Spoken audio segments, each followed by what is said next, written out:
के आते, डोकरी डोकरी जाते जवान बन के आते। फिरदा के टूरा मल्ला मोही डार थे, मोही डार थे। हरे मोर डौकी पार्लर, हरे मोर ब्यूटी पार्लर, हरे मोर डौकी पार्लर, हरे मोर ब्यूटी पार्लर।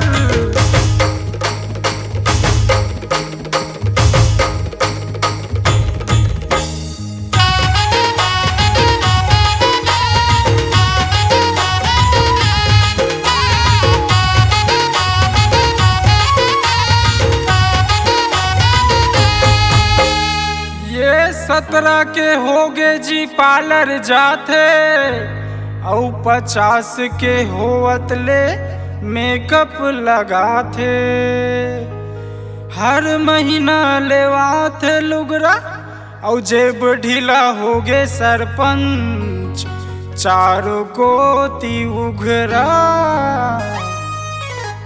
हरे मोर डौकी पार्लर, हरे मोर ब्यूटी पार्लर, हरे मोर डौकी पार्लर, हरे मोर ब्यूटी पार्लर।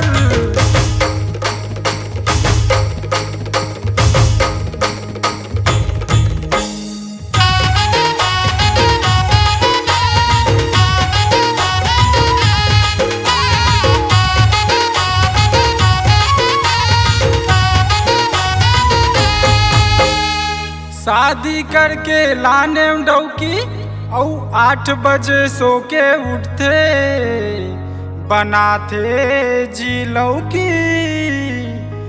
घर के खर्चा या बाई के खर्चा, पूरा रायपुर में होगे साढ़ू एकर चर्चा।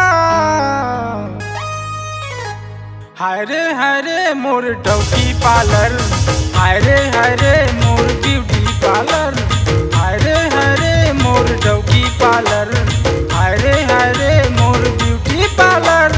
लोहटी न जाते हीरोइन बन के आते, लोहटी न जाते हीरोइन बन के आते, डोकरी डोकरी जाते जवान बन के आते। फिरदा के टूरा मल्ला मोही डार थे, मोही डार थे। हरे मोर डौकी पार्लर, हरे मोर